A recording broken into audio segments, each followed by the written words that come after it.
Olá, sejam bem-vindos a mais uma aula de ciências. Eu sou a professora Carla Lucas, do Instituto Santa Terezinha. Vamos lá começar.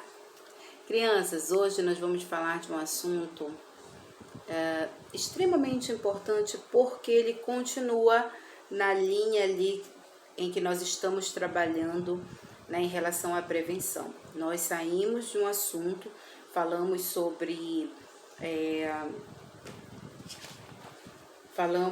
as transformações, né, no corpo, e também falamos sobre a fase adulta, velhice, sistema genital, tanto masculino quanto feminino. Falamos de ciclo menstrual, falamos também de fecundação, gestação e parto, gêmeos, né? E aí, seguindo essa linha aí do corpo humano, nós vamos começar a trabalhar as infecções sexualmente transmissíveis, as ISTs, né? E a gente vai conhecer um pouquinho delas agora. Então, crianças, as ISTs, que antigamente nós conhecíamos como DSTs. Hoje em dia ela tem uma nova grafia, ela tem, né, é uma nova forma de falar em relação às infecções sexualmente transmissíveis, tá ok? As ISTs.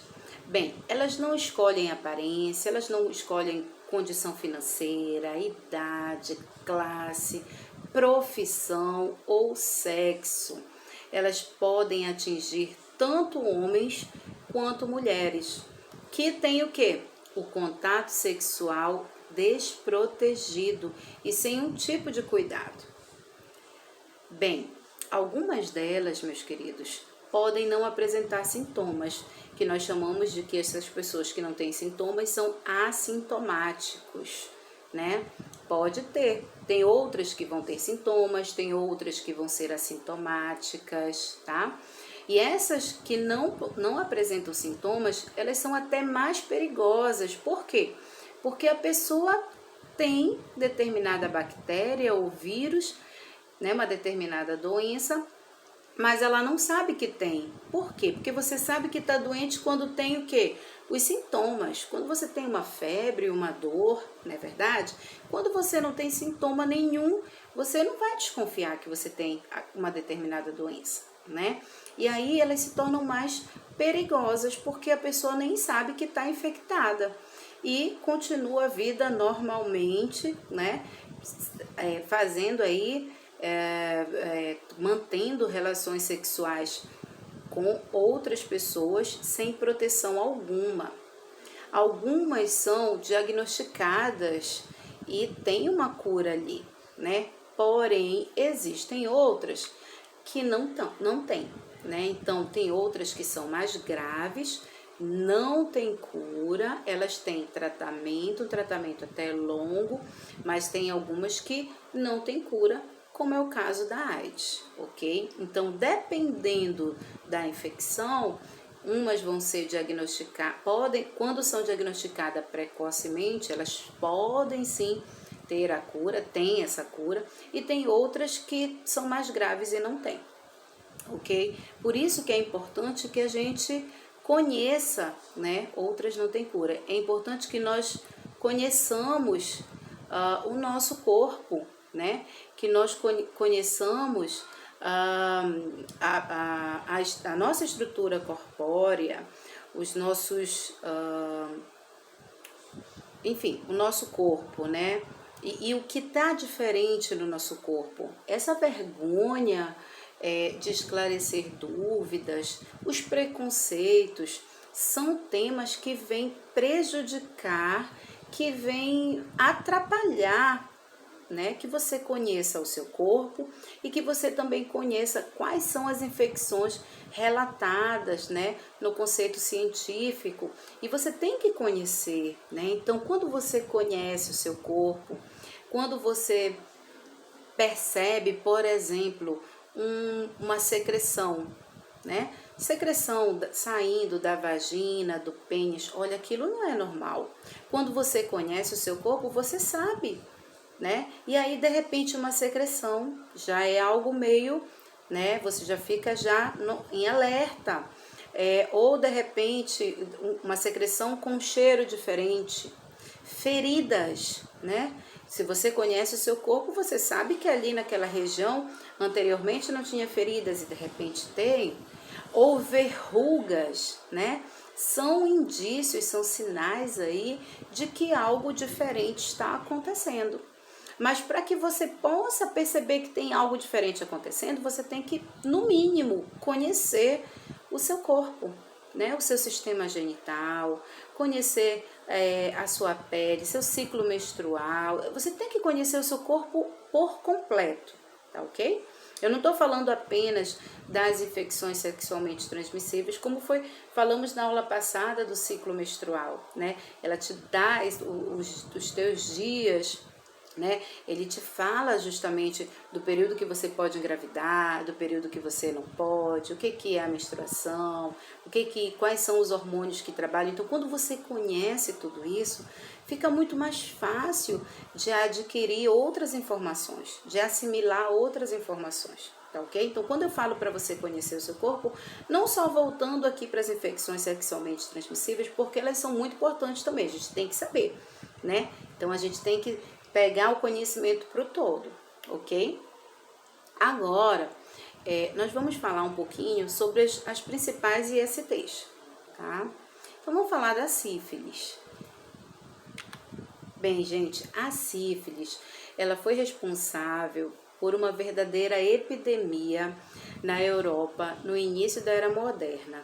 Ela se alastrou, assim, para muita gente, para o mundo moderno, né? E foi considerada como uma praga ou um castigo. Então, muita gente morreu por conta da sífilis nesse período, né? Perdão. A infecção, ela só foi controlada com a descoberta da penicilina. Olha aí a penicilina, que é um antibiótico eficaz no tratamento do agente causador da sífilis, que é a bactéria Treponema pallidum.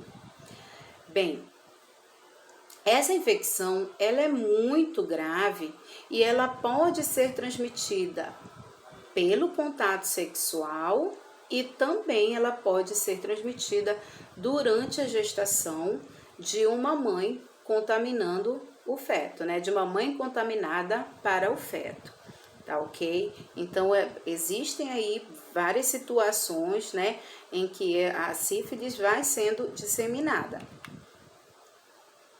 Bem, o primeiro sintoma da sífilis, ela é uma ferida indolor. O que é uma ferida indolor? Não tem dor, né? Mas ela é uma feridinha que tá ali, só não dói. Chamada de cancro duro.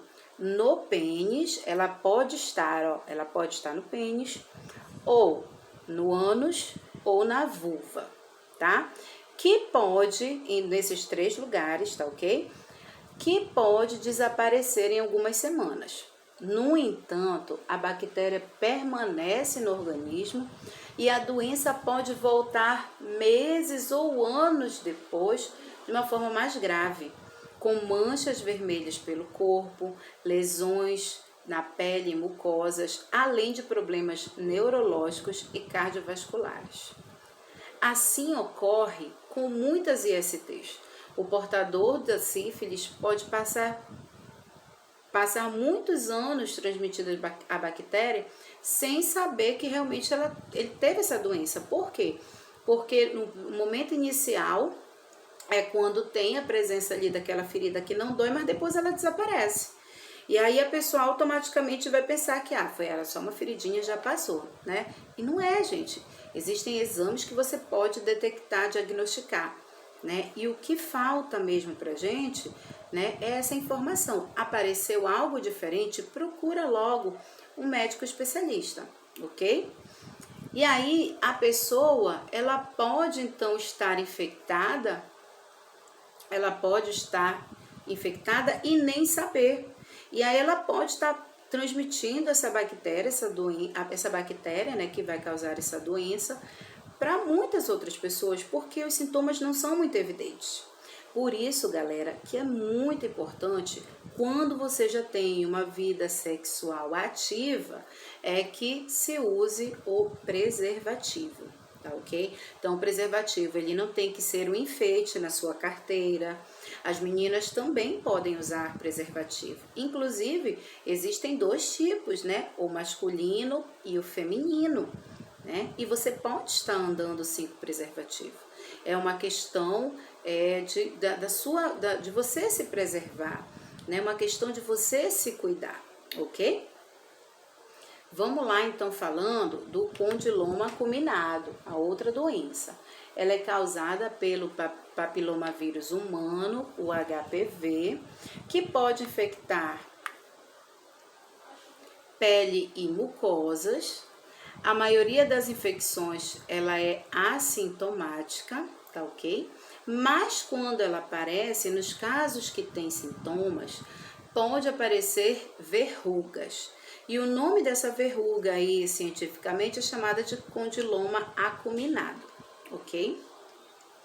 E aí, quando tem os sintomas, pode vir na forma de verrugas. Aonde? Lá nos órgãos genitais, tá? Normalmente, essas infecções regridem espontaneamente, mas alguns tipos de vírus podem podem ter lesões microscópicas. E essas lesões microscópicas, se não for tratado, né, se esse vírus não for realmente combatido, ele pode levar ao desenvolvimento do câncer do colo de útero e no câncer de pênis. Então, a gente tem que ficar, ter muita atenção, ok, crianças? Vamos lá. As maneiras mais eficientes de prevenir a infecção pelo HPV, né, são o uso de preservativos e de vacinação. Ou seja, notem que todas essas infecções que nós falamos até agora, elas estão em relação à sua prevenção, né?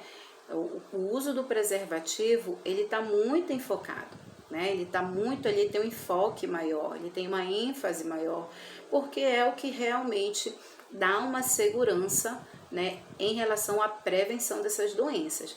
Mas no caso do HPV, né, há também uma outra válvula de escape aí que nós chamamos a vacinação, E aqui eu tenho um comunicado para vocês.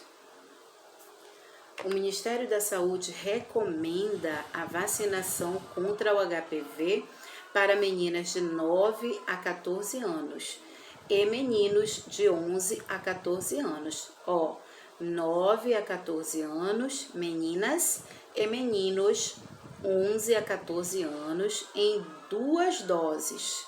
E para mulheres vivendo com HIV, que já é uma outra infecção, na faixa etária de 9 a 26 anos em 3 doses, tá ok?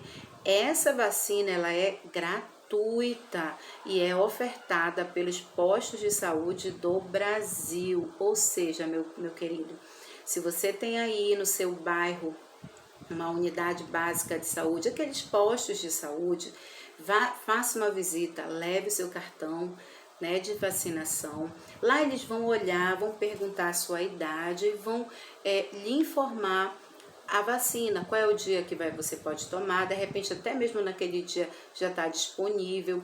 Faça essa visita lá, vai ser importante. Você pode também estar sendo assistido por outros serviços dentro do seu posto de saúde.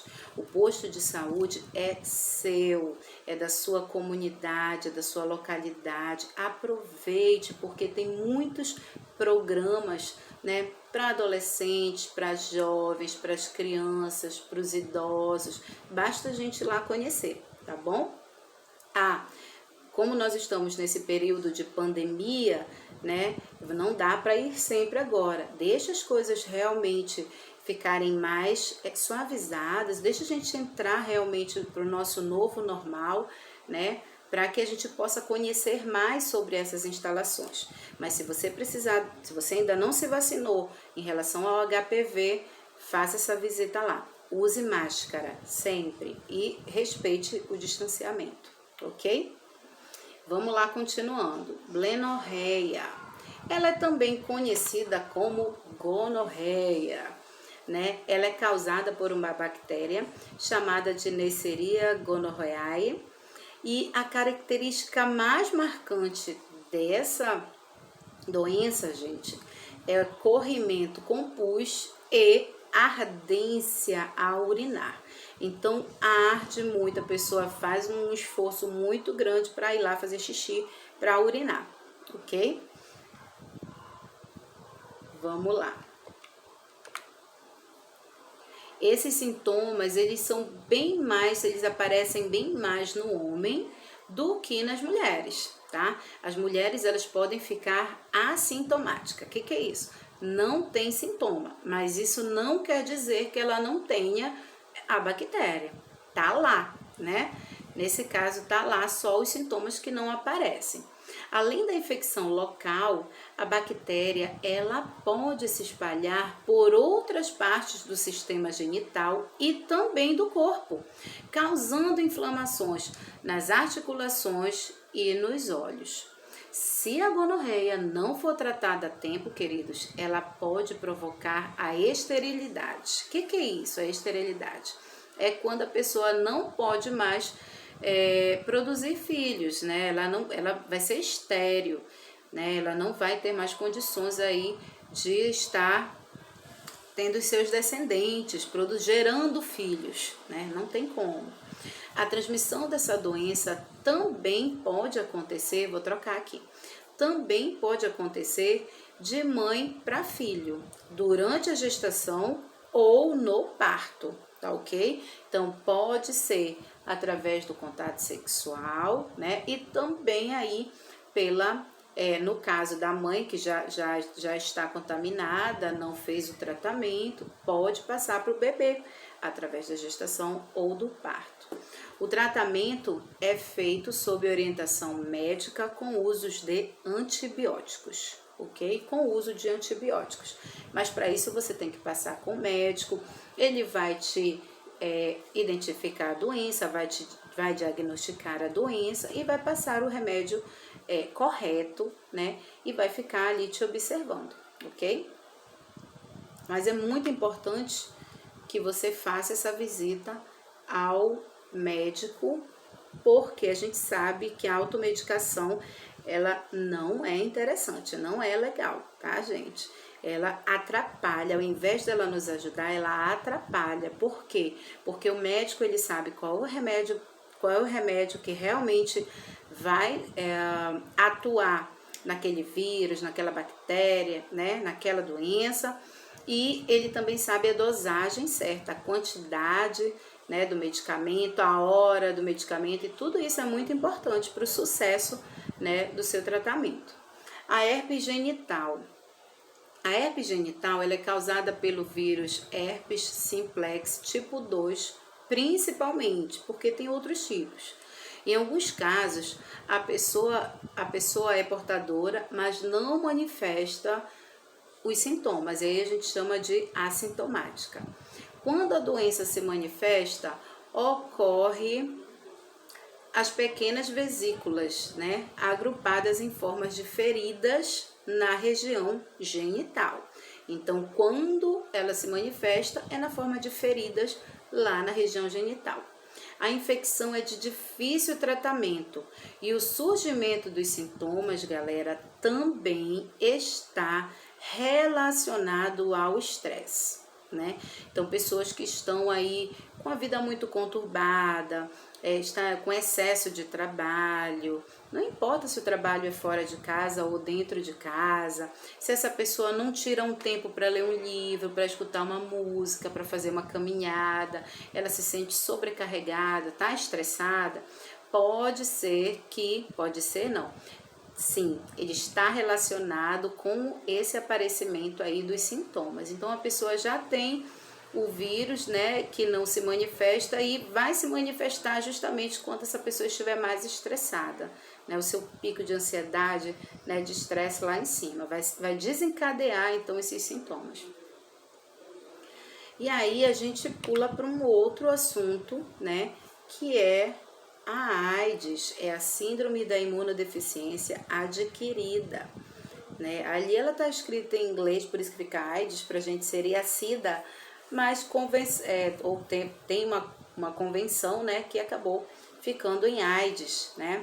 E essa síndrome, essa doença, né, ela é causada pelo vírus, pelo HIV, o vírus da imunodeficiência humana. Esse vírus, ele vai atacar o nosso sistema de defesa, os soldadinhos do corpo, o sistema imunitário,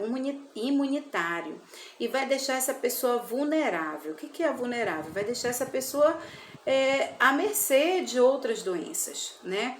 Vai propiciar que outras doenças infectem ou tomem parte desse corpo, né? Então, doenças como gripe, pneumonia, tuberculose, né, que são doenças oportunistas aí, né, podem estar fazendo um estrago, né, numa pessoa que está com uma imunidade muito baixa, ok? Quando a pessoa apresenta os sintomas decorrentes da infecção pelo HIV, ela tem AIDS. Por quê? Tem até um texto aqui que fala justamente sobre isso, né? Todo mundo que tem HIV já tem AIDS? Não, gente. Por quê? Bora dar uma lida aqui no texto, tá? Ter o vírus HIV presente no corpo não é a mesma coisa que ter AIDS. Há muitas pessoas que têm o vírus HIV e vivem muitos anos sem apresentar ou desenvolver a doença. Essas pessoas muitas vezes nem sabem, ou melhor, não sabem que têm o HIV e por isso podem transmitir o vírus a outras pessoas pelas relações sexuais desprotegidas, pelo compartilhamento de seringas contaminadas ou até mesmo de mãe para filho. Então já aconteceu de pessoas famosas que têm o vírus há muito tempo e que nunca desenvolveram a doença, nem o sintoma da doença. E essas pessoas, logo no início, né, quando realmente não sabiam, elas acabavam transmitindo essa doença para outras pessoas, porque como eu falei para vocês, se você não tem sintoma, fica difícil você imaginar que está, né, com determinado vírus ou determinada bactéria ou com determinada doença, ok? Vamos lá. A AIDS, né, ela não tem cura. Existem algumas pessoas aí que, por algumas situações bem específicas, né, que verificaram que o vírus não está mais no corpo, mas isso é algo que ainda está sendo estudado, né, e elas são, assim, algo muito específico, muito... Né? Então, para a nossa realidade, para a realidade do mundo inteiro, ainda não tem cura, estão procurando ainda a cura dessa doença, né? E, estava apertando errado. Existem diversos medicamentos que prolongam a vida dos pacientes, ou seja, não tem cura, mas ela tem tratamento. E esses medicamentos, eles não vão curar, mas vão prolongar a vida dos pacientes, produzindo aí uma qualidade de vida, né? Para esses clientes. O tratamento, ele é gratuito, queridos, ele é gratuito e ele é fornecido pelo nosso Sistema Único de Saúde, o nosso SUS. Temos que lutar pelo nosso SUS, tá ok? Por quê? Porque ele é a base, né, dos programas de saúde que nós temos no Brasil, ok? Inclusive os tratamentos, nesse caso os medicamentos para a AIDS, né? Então, para quem foi diagnosticado com a doença, né? E essa pessoa passa a ser acompanhada, né, diretamente ali pelos profissionais de saúde que trabalham aqui na rede do SUS. Em Bragança e em outros municípios existem os centros de testagem de aconselhamento, né, os CTAs. que são responsáveis por acompanhar pacientes não só né, da AIDS ou com HIV, né, e com HIV, mas também de outras infecções, tá? Então, eles fazem um trabalho belíssimo, lindo. Então, a pessoa é acompanhada por psicólogo, por assistente social, por médico, enfermeiro, nutricionista, né? Então, tem todo um aparato para que essa pessoa se sinta acolhida e tenha um tratamento digno, ok? Bem, é interessante nós falarmos que no Brasil, de 1980 até 2017, foram identificados no Brasil 882.810 casos, tá, de AIDS no Brasil. E é interessante falar, deixa eu só, não, opa, aqui. É interessante falar que a infecção pelo HIV, ela acontece em etapas, né? Ela acontece, mas compreende vários estágios. Então, o primeiro estágio, o organismo leva de 30 a 60 dias após a infecção para que o nosso corpo produza anticorpos. Então, os primeiros sintomas, eles são muito parecidos com de uma gripe. Vai ter febre, vai ter mal-estar, reações normais do corpo em presença do vírus. Então, vai se confundir muito aí com os sintomas de uma gripe. Por isso, na maioria dos casos, os sintomas eles acabam passando despercebidos. Durante esse período, né, existe uma grande quantidade de HIV sendo produzida no corpo, tá? E nesse momento a capacidade de transmitir ela é muito grande. No segundo momento, compreende a fase de interação entre o sistema imunitário e o vírus, que vão sofrendo constantes variações. Esse período ele pode durar muitos anos e não ter sintomas característicos.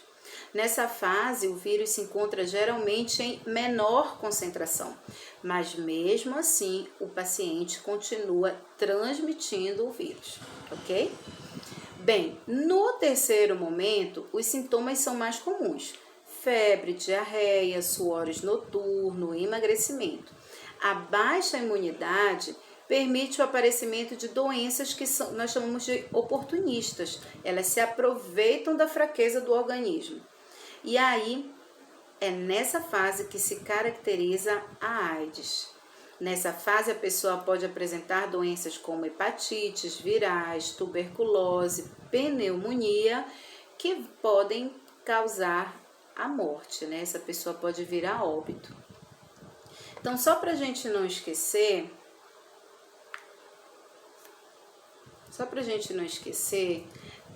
algumas situações em que a gente, né, pode estar transmitindo ou pode estar se contaminando, né? Então, assim pega. A história é essa. Como é que assim pega?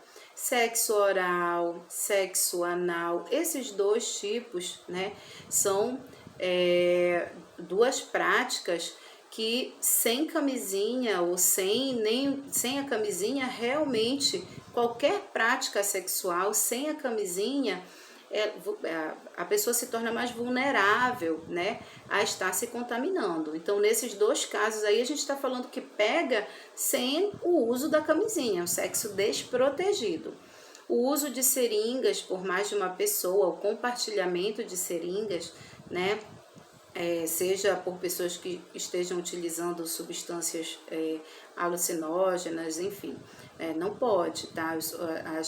As seringas, né? Ou até mesmo em outras situações compartilhando seringas.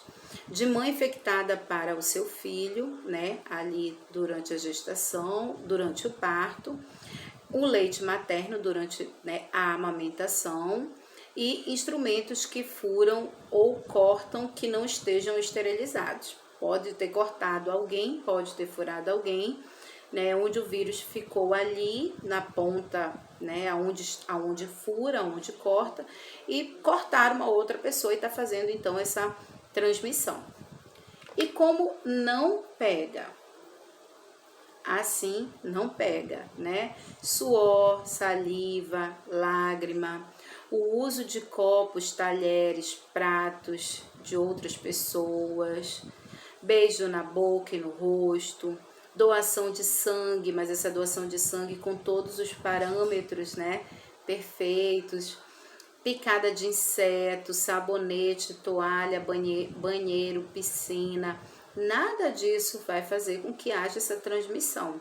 Então, nós temos, para que nós realmente possamos estar informados, nós temos que saber como nós podemos nos prevenir as pessoas também, e não afastar as pessoas, né? Porque, olha, tocar na mão de alguém, né? Dar um abraço em alguém, usar o mesmo copo, enfim, são coisas, se bem que usar copo, a gente não compartilha copo direito, né? Já não faz isso há muito tempo, depois da pandemia é que realmente já não faz mais, né? Então, alguns objetos a gente pode estar compartilhando sim e não vai ser transmitido doença nenhuma, tá ok? Em relação a AIDS, né? O que pega e o que não pega, tá? Assim pega e assim não pega. Crianças, tem um texto em Conexões na página 29 que eu quero que vocês leiam para a gente estar debatendo na próxima aula. Fiquem com Deus, muito obrigada. Deixa eu ver, tem exercício, ó. Atividade do livro da página 30, 32 e 33. Na próxima aula a gente já corrige. Façam pra gente corrigir junto. Queridos, muito obrigada por tudo. Beijos. Tchau.